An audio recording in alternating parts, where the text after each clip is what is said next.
हरे कृष्णा। ओम अज्ञानतिमिरन्धस्य ज्ञानाञ्जनशलाकया चक्षुन्मिलितं येन तस्मै श्रीगुरुवे नमः। हे कृष्ण करुणा सिंधु दीनबंधु जगतपते गोपेश गोपिकाकांत राधाकांत नमस्तुते। तप्त कंचन गौरांगी श्रीराधे वृंदावनेश्वरी वृषभानुसुते देवी प्रणमामि हरिप्रिये। जय श्री कृष्ण चैतन्य प्रभु नित्यानंद श्री अद्वैत गदाधर श्रीवासादि गौर भक्त वृंदा। हरे कृष्णा कृष्णा कृष्णा हरे हरे, हरे राम राम राम हरे हरे। हरे कृष्णा। दिव्य चैनल के सभी दर्शकों का बहुत बहुत स्वागत है। जैसा कि आप पिछले कई सप्ताहों से गीता ज्ञान के बारे में सुनते आ रहे हैं और मुझे पूरी आशा है कि आप लोग भगवान कृष्ण द्वारा ये जो दिव्य ज्ञान दिया गया है उसको बड़ी अच्छी तरह से सुन रहे होंगे और समझ भी रहे होंगे, क्योंकि भगवान का ये जो ज्ञान है, जो भगवान ने अर्जुन को कुरुक्षेत्र के मैदान में दिया था, इस भगवत ज्ञान को सुनना और इस भगवत गीता को पढ़ना एक तरह से साक्षात भगवान कृष्ण के दर्शन करने के जैसा है। तो इसलिए मुझे पूरी आशा है कि आप लोग इस भगवत ज्ञान का पूरा लाभ उठा रहे होंगे और इसको सुनने के बाद आप लोग खुद भी भगवत गीता को पढ़ रहे होंगे। तो इसी सीरीज़ में आज हम इसको जारी रखेंगे। आज हम एक नया टॉपिक लेंगे और बहुत ही इम्पोर्टेंट आज का विषय है मनुष्य जीवन का उद्देश्य। तो जैसे कि हम जानते हैं कि हम सब मनुष्य हैं, इस तरह से इस संसार के अंदर 84 लाख योनियां भगवान ने बनाई हैं, जिसके अंदर कुछ लोग थलचर हैं, कुछ जलचर हैं, कुछ हवा में उड़ने वाले हैं। तो इस तरह से देखा जाए तो 84 लाख योनियां हैं, उनमें से एक भगवान ने स्पेशल योनि बनाई है जिसको मनुष्य योनि कहते हैं। और ये सारे जीव आए कहाँ से हैं, हमें भगवत गीता बहुत सुंदर बताती है। भगवान कहते हैं 15वें अध्याय के 7वें नंबर वर्ष के अंदर, ममैवांश जीवलोके जीवभूत सनातना मना षष्ठानि इंद्रियाणि प्रकृष्टानि कर्षति। तो भगवान कहते हैं कि सारे जीव मेरे अंश हैं और ये अंश जितने भी हैं इस भौतिक संसार के अंदर आकर अपनी इंद्रियों के द्वारा, जिसके अंदर मन भी शामिल है, बहुत संघर्ष कर रहे हैं। अब ये संघर्ष क्यों कर रहे हैं? क्योंकि हर जीव, जैसे हम जानते हैं कि हमने शुरू में चर्चा भी की थी कि हम क्या है, एक शरीर है जिसके अंदर आत्मा भी है, लेकिन एक्चुअल में हमारे शास्त्र क्या कहते हैं कि हम शरीर नहीं, हम आत्मा है। तो हम आत्मा है, ये जो आत्मा है डिफरेंट तरह के शरीर ग्रहण करती है, जिनको हम 84 लाख योनियां बोलते हैं। तो ये आत्मा आध्यात्मिक जगत के अंदर होती है और हमेशा वहाँ पे इटर्नल सनातन रूप से रहती है और भगवान की सेवा में लगी रहती है। लेकिन जब जीव चाहता है कि मैं भगवान से अलग रह के आनंद प्राप्त करूं, तो फिर भगवान कहते हैं कि ठीक है, आप इस भौतिक संसार के अंदर जाके आनंद प्राप्त करिए। लेकिन भगवान हमें जीव को इस संसार में भेज तो देते हैं, लेकिन साथ में भगवत गीता में भगवान कहते हैं 8वें अध्याय के 15 नंबर वर्ष के अंदर भगवान कहते हैं ये संसार क्या है, दुखाल्यम अशाश्वतम। तो ये संसार पूरा दुखों से भरा हुआ है, यहाँ कोई आनंद नाम की चीज़ है ही नहीं। एक्चुअल में आनंद कहाँ पे है? हमारी आत्मा जो है वो, उसका स्वरूप है सत्य चित आनंद। क्यों? क्योंकि भगवान स्वयं सच्चित आनंद है। तो जीव एक्चुअल में तो अपनी आत्मा की क्वालिटी की वजह से सच्चित आनंद स्वरूप है, लेकिन जब हम ये आनंद भौतिक संसार में ढूंढते हैं तो फिर हम अपने आप को, जो भगवान कह रहे हैं कर्षति, की बहुत ज़्यादा संघर्ष करता रहता है, और वो हम देख भी सकते हैं। तो क्या हमारे जीवन का उद्देश्य यही है कि हम इस संसार में आके संघर्ष करते रहें? नहीं।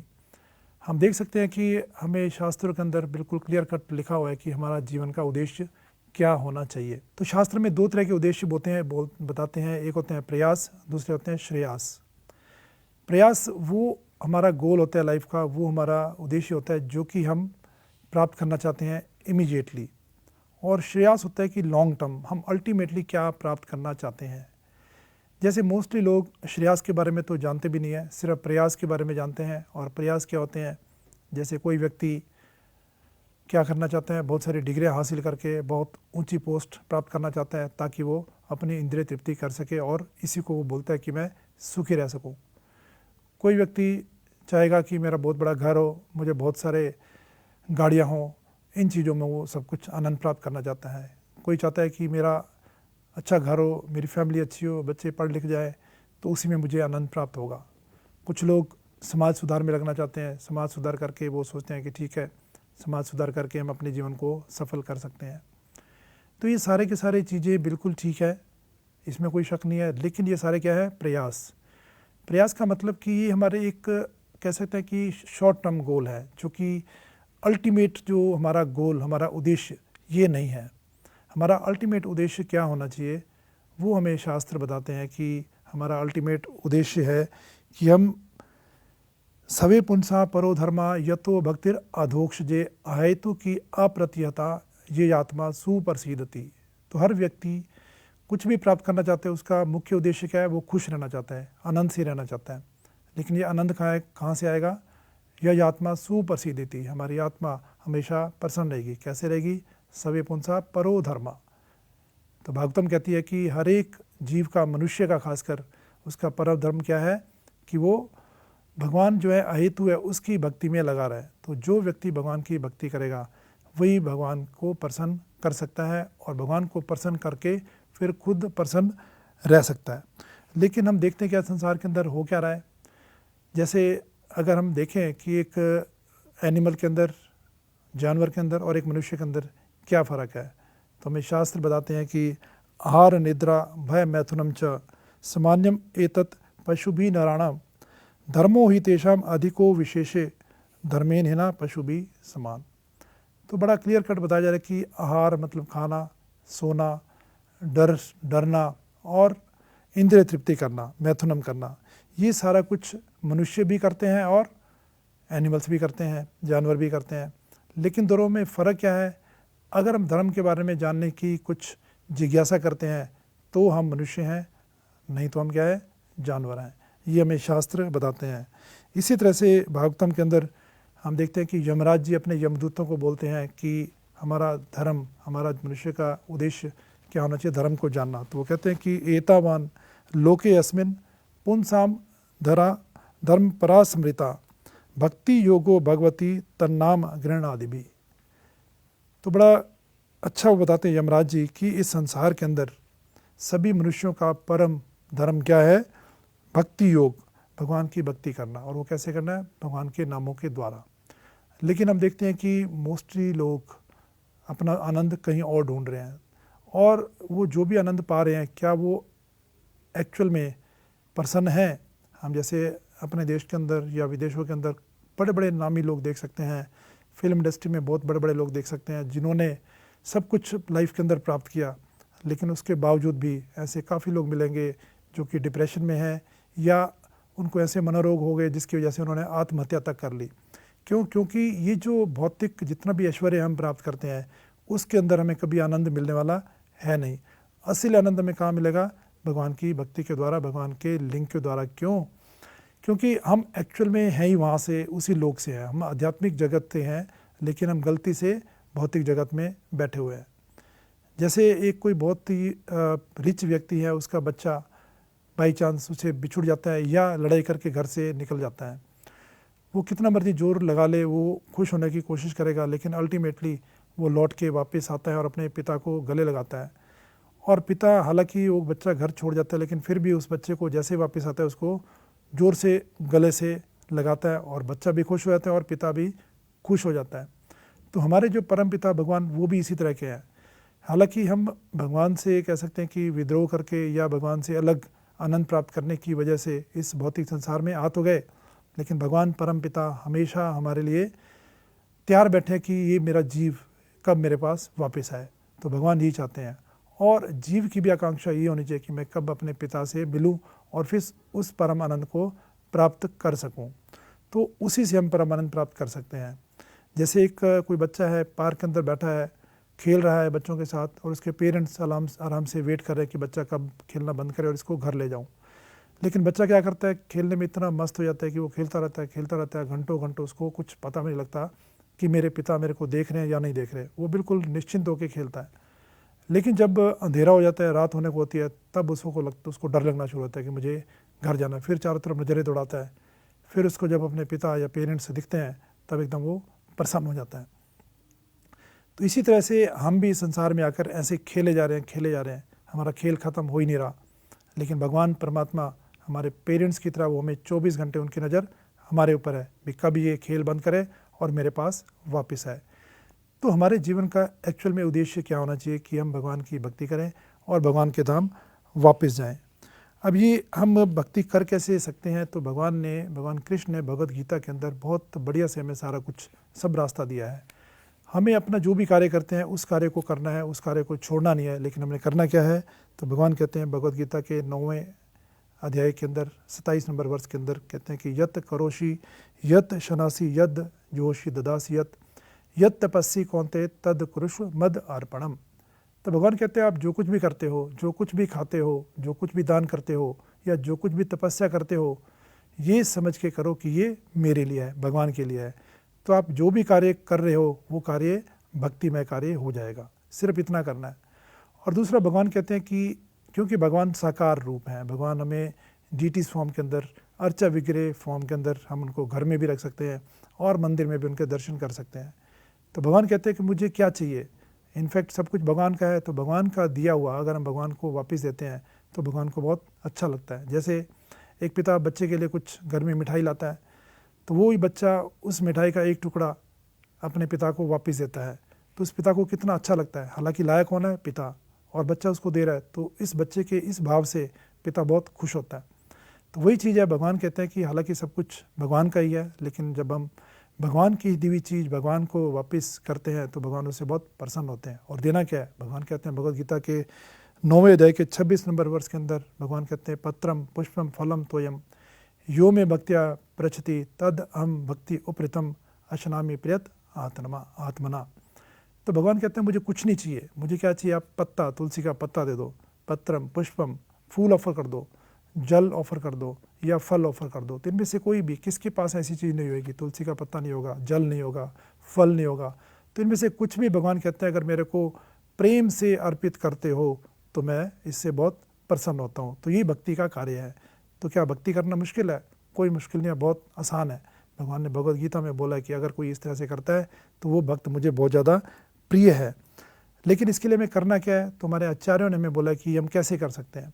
तो उन्होंने हमें बोला है, हमारे आचार्य एक श्रील रूप गोस्वामी, तो वो हमारे एक नेक्टर ऑफ इंस्ट्रक्शन उपदेशामृत उसके अंदर 3रे वर्ष के अंदर बोलते हैं उत्साह निश्चय धैर्यत तत्त कर्म प्रवर्तनात् संग त्यागत सतोवृत षड्बीर भक्ति प्रसिद्ध्यति। तो कहते हैं अगर भक्ति बढ़िया से करनी है तो हमारे अंदर उत्साह होना चाहिए। उत्साह का मतलब कि हमें बिल्कुल हमारी बुद्धि ये माने कि मुझे ये कार्य करना ही है, और साथ में डिटर्मिनेशन, बिल्कुल हमें पक्का ये कार्य करना है, और साथ में धैर्य होना चाहिए। हम कुछ भी कार्य करते हैं, हम सोचते हैं कि हमें इमीडिएट इसका रिजल्ट मिलना चाहिए, फल मिलना चाहिए, लेकिन हमारे आचार्य क्या कहते हैं, हमारे अंदर धैर्य होना चाहिए। जैसे एग्जाम्पल देते हैं, मान लो कोई लेडी है जिसकी शादी हुई है, तो उसको बच्चा होगा, लेकिन उसको धैर्य रखना पड़ेगा कि उसको पति की सेवा करनी पड़ेगी, पति से संबंध ठीक रखना पड़ेगा, तो समय के साथ बच्चा डेफिनेटली होगा। लेकिन अगर वो सोचे नहीं मेरी आज शादी हुई है, मुझे इमीडिएटली बच्चा चाहिए, तो क्या हो सकता है? नहीं हो सकता। तो इसी तरह से भक्ति के अंदर भी हम भक्ति जैसे करना शुरू करते हैं तो धीरे धीरे हमारे अंदर परिवर्तन आना शुरू होता है, और उस परिवर्तन से हमें लगता है कि हमारे जो भी अंदर हमारे कष्ट, क्लेश, अनर्थास, वो सारे के सारे दूर होने शुरू हो जाते हैं, और हम फिर एक आनंदमय जीवन प्राप्त करना शुरू कर देते हैं। तो ये जो अगर हम इस तरह से भक्ति को प्रोसेस को फॉलो करते हैं, तो जो चीज़ हम बाहर ढूंढ रहे हैं भौतिक संसार के अंदर, वो सारी हमें बैठे बिठाए भक्ति के द्वारा मिल सकती है। भगवान भगवद गीता में इसके सारे एग्जाम्पल देते हैं। तो जैसे भगवान कहते हैं कि अगर हम प्रसन्न रहना चाहते हैं, तो भगवान 18वें अध्याय के 54 नंबर वर्ष के अंदर, 54 नंबर वर्ष के अंदर भगवान कहते हैं कि ब्रह्म भूत प्रसन्न आत्मा ना शोचती ना कांक्षति समा सर्वेषु मत भक्ति लभते पराम। समा सर्वेषु सर्वभूतेषु मद भक्तिम लभते पराम। तो भगवान कहते हैं कि मेरी भक्ति को जो प्राप्त करना चाहता है, तो भक्त इस तरह का जो भक्त होगा वो सभी भक्तों के साथ समभाव रहता है। उसको कोई डिफ्रेंशिएट नहीं करता कि ये भक्त काला है, गोरा है, या अच्छा है, बुरा है। वो सब लोगों को, सब जीवों को, इवन जो जानवर हैं उनको भी समभाव से देखता है। तो ऐसा व्यक्ति जो सबको समभाव से देखता है और भगवान की भक्ति में लगा रहता है, तो भगवान कहते हैं ब्रह्मभूत, तो हमेशा ब्रह्मभूत अवस्था में रहता है, मतलब प्रसन्नचित्त अवस्था में रहता है। उसको कभी किसी तरह का ना सोचती ना कांक्षती, ना कोई चिंता होती है, ना किसी तरह की उसकी कोई इच्छाएं होती है। क्योंकि उसकी क्या इच्छा होती है? एक इच्छा कि मैं भगवान की सेवा कैसे करूं, तो उस इच्छा को पूर्ति करने में वो हमेशा लगा रहता है। इसी तरह से भगवान कहते हैं कि मुझे अगर जानना है तो उसका रास्ता एक ही है, वो क्या है? भगवान की भक्ति। तो भगवान 18वें अध्याय के 55 नंबर वर्ष, उसके अंदर भी भगवान ये कहते हैं भक्त्या माम अभी जानाति। तो भगवान कहते हैं अगर मुझे जानना है तो उसका रास्ता क्या है? भक्ति के द्वारा। और अगर कोई ऐसा करेगा, यावान यश च अस्मित तत्वता ततो माम तत्वतो ज्ञात्वा विशदे तद अनंतरम। तो भगवान कहते हैं अगर कोई मेरे को तत्व की दृष्टि से जानने का, तत्व की दृष्टि का मतलब यह है कि कोई ये सोचे कि भगवान कृष्ण भगवान नहीं है, एक साधारण पुरुष थे या महान पुरुष थे या योगी थे, तो वो तत्व की दृष्टि से जानना नहीं है। तत्व की दृष्टि से जानना का मतलब कि भगवान जो कृष्ण थे वो भगवान ही थे, परम भगवान थे। तो अगर ऐसे इस तत्व की दृष्टि से अगर हम भगवान को जानते हुए उनकी भक्ति करते हैं, तो फिर क्या होगा? भगवान कहते हैं कि विशदे तद अनंतरम। तो फिर ऐसा भक्त मेरे धाम के अंदर एंटर कर सकता है, मेरे धाम में आ जाएगा। तो इसी तरह से कुछ लोग जैसे योग सिद्धियों के द्वारा कुछ भगवान को प्राप्त करना चाहते हैं, लेकिन भगवान कहते हैं कि सबसे बड़ा योग क्या है? 6 अध्याय के 47 नंबर वर्ष के अंदर भगवान कहते हैं योगी नाम अपि सर्वेशाम मद गतेन अंतरात्मा श्रद्धावान भजते यो माम सामे युक्त तमो मता। तो भगवान कहते हैं जितने योग हैं, सारे कर्म योग, ज्ञान योग, जितने के सारे योग हैं, उन सब के अंदर सबसे बेस्ट योगा क्या है? भक्ति योग। और जो श्रद्धा के साथ भगवान की इस तरह से भक्ति करता है, तो भगवान कहता है कि वो मेरे से हमेशा, उसका मन हमेशा मेरे से जुड़ा रहता है, लगा रहता है। और भगवान इवन इतना भी कहते हैं कि सब योगों में से सबसे बेस्ट योगा यही है। और मान लो अगर कोई शांति प्राप्त करना चाहता है कि मैं पीस चाहता हूँ, बिल्कुल शांति से रहना चाहता हूँ, तो भगवान उसका भी हमें उपाय देते हैं कि 5वें अध्याय के 29 नंबर वर्ष के अंदर बताते हैं भोक्ताराम यज्ञ तपसाम सर्वलोक महेश्वरम सुहृद सर्वभूतानाम ज्ञात्वा मम शांतिम गृच्छति। तो भगवान कहते हैं कि सब चीज़ों का एंजॉयर वो मैं ही हूँ, भोक्ता मैं हूँ, और सब जीवों का सुहृद फ्रेंड भी मैं हूँ, और सब संसार को, लोगों को कंट्रोल करने वाला मैं ही हूँ। तो जो इस तरह से भगवान को जानता है तो वो शांति को प्राप्त करता है। तो हम शांति की खोज में हैं, हम प्रसन्न रहना चाहते हैं और हम निश्चिंत रहना चाहते हैं। तो इन सब का इलाज क्या है? इन सब का इलाज ये है कि हम भगवान की भक्ति करें। और इवन भगवान ने ये भी बोला है कि अगर हम जैसे भागवतम के अंदर पढ़ते हैं एतावान सांख्य योगाभ्याम सब धर्म परिनिष्ठया जन्म लाभ परापंसाम अंत नारायण स्मृति। तो अगर मान लो कोई सांख्य योग को अपनाता है या दूसरे जो मिस्टिक योगा उसको अपनाता है, या अपनी ऑक्यूपेशनल ड्यूटी जो उसकी ड्यूटी है उसको बढ़िया से निभाता है, लेकिन जब तक वो अंत नारायण स्मृति, मतलब अंत समय में अगर उसको भगवान याद नहीं आते, तो उसने जो कुछ भी किया उसका कोई ज़्यादा फायदा नहीं है। तो जन्म लाभ, तो हमारे जन्म का अल्टीमेट एम क्या होना चाहिए? हमारे अल्टीमेट जीवन का उद्देश्य यही होना चाहिए कि अंत समय में मैं भगवान को याद कर सकूं। क्यों कर सकूं? क्योंकि भगवान भगवद गीता के 8वें अध्याय के अंदर हमें बताते हैं कि अंत समय हमारा कैसा होना चाहिए। तो भगवान कहते हैं 5वें वर्ष के अंदर 8वें अध्याय के अंदर अंत काले च माम एव स्मरण मुक्त्वा कलेवरम या प्याति सा मदभावम याति न अस्ति अत्र संशया। तो भगवान कहते हैं कि अंत समय में जब वो मृत्यु होती है, जो मेरे को याद करता है, उसका ध्यान मेरी तरफ होता है, तो ऐसा व्यक्ति या प्रयाति सा मदभावम, वो मेरे भाव को प्राप्त करता है। तो इसका मतलब वो डेफिनेटली भगवान के धाम जाता है। तो इसलिए हमारा अंत समय कैसा होगा? अंत समय में हम भगवान को याद कर पाएंगे या नहीं कर पाएंगे, ये किस पे डिपेंड करेगा? अगर हमने प्रैक्टिस इस तरह से किया कि हम 24 आवर्स भगवान को याद करते हैं, और 24 आवर्स भगवान को याद करने का मतलब क्या है? कि हम भक्ति करते हैं। और उस भक्ति का मतलब क्या है? कलयुग के अंदर भक्ति का मतलब बहुत ही सिंपल है, हरि नाम हरि नाम ही केवलम क्लो नास्ते नास्ते नास्ते गतिर अन्यथा। तो महाप्रभु चैतन्य महाप्रभु ने बोला है कि कलयुग के अंदर हमारी गति गति का मतलब हमें जो हमारा लाइफ का उद्देश्य है, भगवान का प्रेम प्राप्त करना, भगवान के धाम जाना, उसका तरीका एक ही है कि हम भगवान के नामों का उच्चारण करें। जैसे हम बोलते हैं हरे कृष्णा कृष्णा कृष्णा हरे हरे, हरे राम राम राम हरे हरे। तो अगर हम हरे कृष्ण महामंत्र का उच्चारण करते हैं और भगवत गीता का रेगुलर अध्ययन करते हैं और भगवत गीता की चर्चा सुनते हैं, तो यही अगर हम सारा करते हैं और भगवान को जो कुछ भी खाते हैं, भगवान को भोग लगा के खाते हैं, प्रसाद ग्रहण करते हैं, तो ये सारी एक्टिविटी भक्ति की एक्टिविटी है। अगर हम ये सब कुछ करते हैं तो जैसे मैंने शुरू में बोला कि हमारा क्या होना चाहिए, हमारा अल्टीमेट लक्ष्य क्या है, भगवान को प्राप्त करना, भगवान के धाम में जाना। तो इसी भक्ति के द्वारा ही भगवान के धाम जा सकते हैं।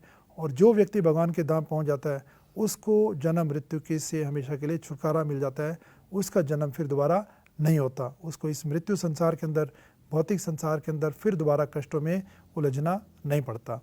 तो इसलिए आज का जो हमारा भगवद गीता का संदेश यही था कि हमारा जीवन का उद्देश्य होना चाहिए कि हम भक्ति करें, और जिस आध्यात्मिक जगत से हम यहाँ पे आए हैं, इस भौतिक संसार के अंदर जो कि दुखों से भरा हुआ है, इस भौतिक संसार के अंदर भी हम भक्ति करके इसी जीवन में हम दोबारा वापस भगवान के धाम जा सकते हैं, और भगवान के धाम जाके हम इटर्नली हमेशा भगवान की सेवा में लगे रह सकते हैं, और हमेशा अनंत आनंद जो हम भगवान, हमारे जो सोल का जो क्वालिटी है सच्चित आनंद, उसको हमेशा के लिए प्राप्त कर सकते हैं और अपने आप को जन्म मृत्यु के चक्कर से बचा सकते हैं।